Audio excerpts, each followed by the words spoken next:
Je vous ai demandé d'approuver une convention d'extradition entre la France et le Sénégal. Ce texte nous a été présenté sous un angle exclusivement juridique. Mais il n'existe pas de texte juridique sans portée politique, a fortiori en droit international. Y a-t-il urgence à adopter, à l'initiative du gouvernement sénégalais, la nouvelle version d'une convention déjà en vigueur depuis 1974 ? Et alors même que cette dernière a depuis déjà été complétée par plusieurs mécanismes juridiques multilatéraux ?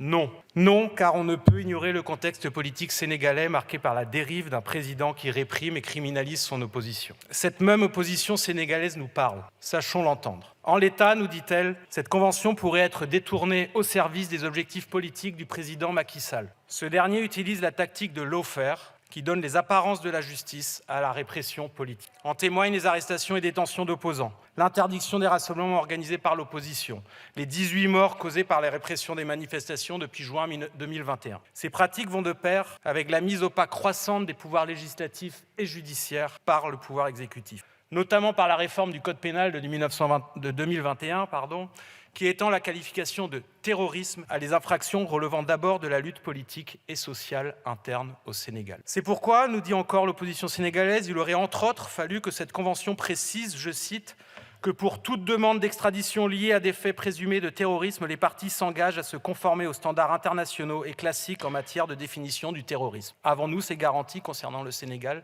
Non. D'autant que la dérive autoritaire du président sénégalais risque de provoquer une crise sociale et politique majeure s'il entend se maintenir au pouvoir au-delà de son second mandat, à rebours de ce que prévoit la Constitution sénégalaise. L'élection présidentielle est prévue dans 1 an. Le moment est donc mal choisi pour donner au président sénégalais, via la ratification de cette convention, une forme de brevet en état de droit. La France insoumise soutient évidemment le principe de coopération en matière judiciaire.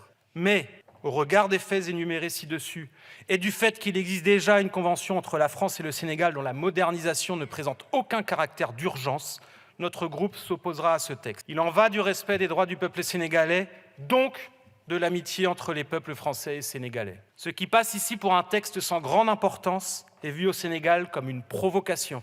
Ne laissons pas abîmer une relation marquée notamment par la présidence de 4 députés aux États généraux de 1789, par la lourde part prise par les Sénégalais dans les guerres mondiales aux côtés de la France, par la langue que nous avons en usage commun, etc. Ce serait une erreur d'autant plus grave que la présence française dans la région est contestée. Notre pays y est rendu coupable de tous les maux. Ce traitement est injuste et mensonger. La propagande, notamment russe, n'y est pas pour rien. Mais la vérité et que cette propagande n'aurait aucune prise si le gouvernement français n'avait pas multiplié les erreurs dans la région. Entendons-nous, ce n'est pas la France qui est critiquée pour elle-même, mais c'est une certaine politique.